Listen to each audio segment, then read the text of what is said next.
Bismillahirrahmanirrahim. This is Aisha Nazir. The topic of today's lecture is assembly language. What is assembly language?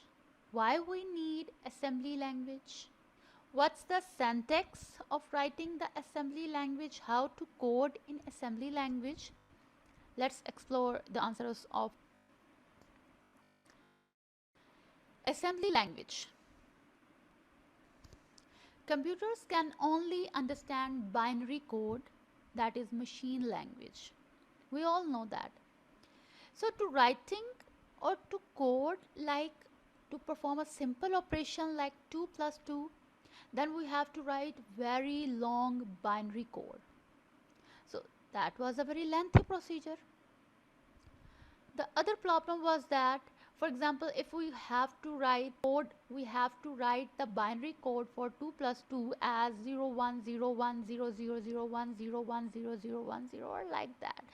So this is very long, and if there is any zero mistake or any one mistake, then it was a very hard to find out that where we commit the mistake. So it was very hard to find the mistake, and it was very hard to code in binary language, in machine language.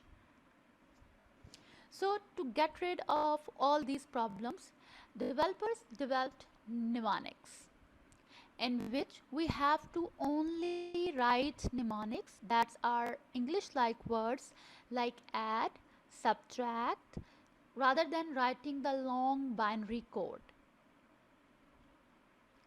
So the collection of mnemonics known as assembly language.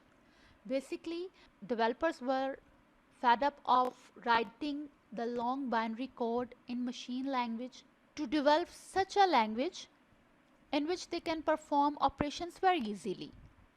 So they develop assembly language, in which they define a series of different operations by using the small keywords like add or sub or multiply or divide that performs the operation automatically.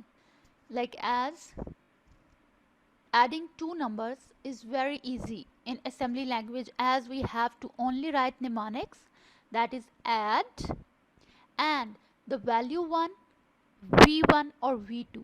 It means that it will add two values which name is v1 and v2. So for assembly language we need assembler. Assembler is basically a translator that translates assembly language code, mnemonics, into machine language code, into binary code, along with some extra information for loader. Keep in mind that assembler never performs operations. Processor performs operations. Assembler only convert mnemonics like add or sub operations into binary form, or like the R1, R2, that are the value variables names, convert into machine language. It never performs any type of operations. It's just convert the mnemonics into machine understandable form, that is binary code. So we need loader for that. So loader basically has a database in which it stores mnemonics along with their converted binary code. Loader read instructions and convert mnemonics into machine language, into binary code. So assembler or loader are very important and act as a backbone for assembly language. So before going in detail of assembly language and understanding the syntax of assembly language, let's explore the advantages of assembly language and disadvantages of assembly language. The first advantage of assembly language is that it is easy than binary writings. as we have discussed earlier, that if we commit any mistake in writing the binary code, or we forget to write any zero, or because the binary code is in 0 and 1 form, so it's a collection of binary code is basically a collection of zeros and ones. So if we commit any mistake of 0 or commit any mistake of 1, then it was very hard to identify the mistake. So writing the assembly language, it's very easy as compared to the binary writing. So no need to write binary, just use mnemonics, use assembly language. Its processing power is very fast as compared to high level languages like C, Java and C++. While the disadvantage, it has only one disadvantage, that it need assembler to translate assembly language into machine understandable code into binary code. So hopefully you grab the importance of assembly language. So now let's start it doing practicals in assembly language. So before starting the practicals, let's understand a few important terms and syntax of assembly language. So the syntax or structure of assembly language program is that first we have to define the label. Label is basically optional, but it's symbolic name of any memory location. You can give it any name like A, B, L1, L2 or ABC or program 1. It's just the location name where we are going to perform operations, right? So the label name can be jump, it can be L1, it can be L2, it can be A, B, C, whatever you want to give it. So it's just a memory name. So first we have to define label. Then second one is the mnemonics. Mnemonics are basically the operation name that needs to be performed, like add, sub, multiply and divide. So these are the operation names. After that, operands. Operands are basically the data on which we are going to perform operations. Operands are basically the values on which we have to perform the operation, right? While at the end, here is the comment that is basically used by programmer to explain operation in the programmer own words, in its own language, for the future understanding. So let's see an example like L1, that is the label name, the memory location name, and then add, that is the mnemonics, the operation name, and R1 and R2 are the operands. So L1 is the location where we have to perform add operation on the operands on the values R1 and R2. So assembler will convert the add mnemonics into its according binary code and the R1, R2 values according to the binary code. The next turn is the important terms that we use in assembly language. So the important terms that we use in assembly language that you must know that what it means. When we will code, you will see that at different the LC will be written. So LC stands for location counter. It basically defines the next instruction to be executed, right? So LC 200 means the next statement that will be executed would be 200th statement. So location counter basically defines from which location the next statement will be executed. The next is literals. Literals are basically independent constant values, like for example A is equal to ABC plus 4, where 4 is a literal whose value never changes throughout the programs. So assembly language has special type of structured named literal tables that handles literals, and it used once or twice in a program, and it has all the ASCII codes, all the binary codes related to all the literals in its table. After that, there are the symbols. So variables that holds a value.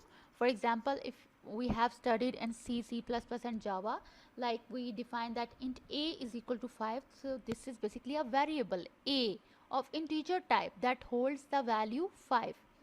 While in the assembly language, we never define the data type, but yes, we define the variables as a is equal to 5. It's not constant symbol.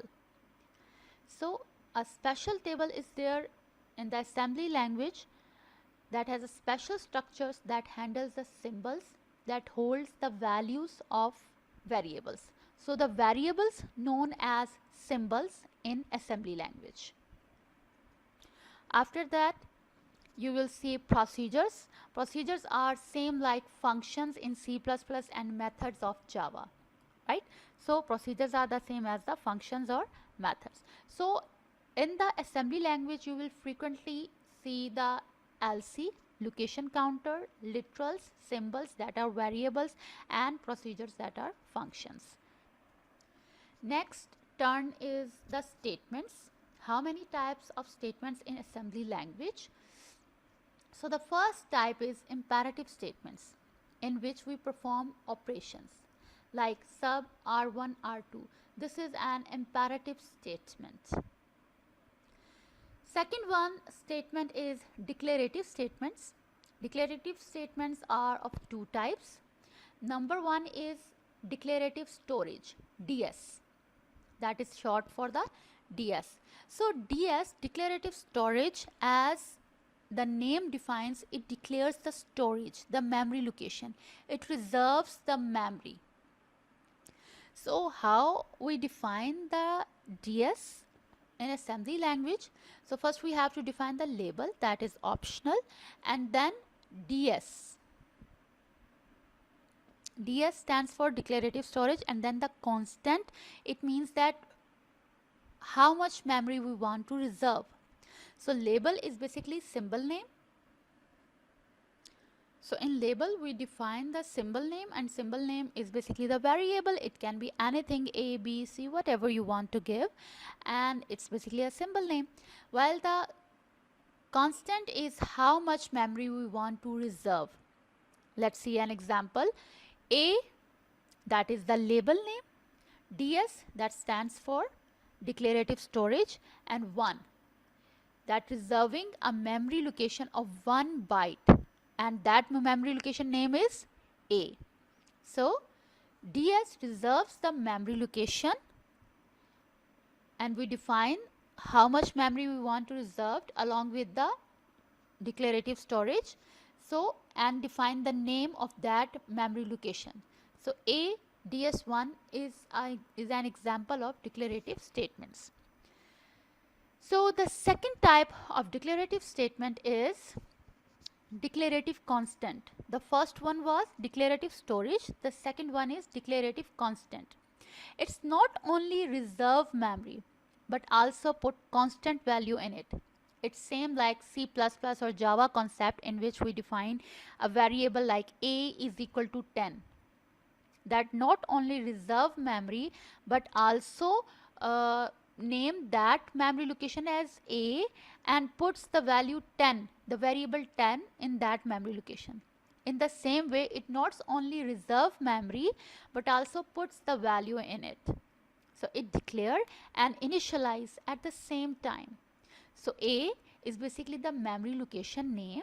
DC stands for declarative constant, and 10 is the value that we put on memory location A. Hopefully you grab the concept. It's very simple. It's same like C, C++ and Java language. So the next concept of assembly language are the assembly language directives. So there are basically directives means it gives directions from where to start and where to end, right?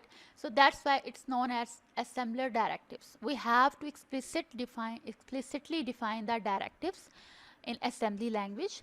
There are basically 4 assembly language directives that are more important. First one is start, end, EQ, and origin. So let's get started from the first one, that is start. So the syntax of start assembler directive is label, and then we use the start keyword, and then the address. Address shows from where to start writing or storing values. So address basically the memory location. For example, the program 1, this is the label name, this is the location name from where we start writing, and the start, that is the keyword, and the 2000s, that is a memory location. It means that it will start writing the program number 1 from the 2000s location, memory location. So it is always right at the start of the program. The next one is end. End, assembler directives defines that this is the end of the program. Next one is origin. Usually all the statements executes in a sequence, but if we don't want to execute statements in a sequence manner, then we use the origin directives. The syntax would be origin 300. Location counter LC that we have discussed in the previous slides that define the next memory location from where the execution will be starts. So location counter will set to 300 and start execution from statements number 300, right? So origin tells that where the next statement, from where the next statement will be executed. So it can be used anywhere but between the start and end assembler directives. We cannot use before the start or we cannot use after the end. So we can use in between the start and end assembler directives. The fourth one is EQ, that stands for equal. So first we define the symbol, that is the variable name, but keep in mind the symbol is the variable name, but I'll never use the same variable name again and again. So you have to keep in mind that symbols mean is a variable name.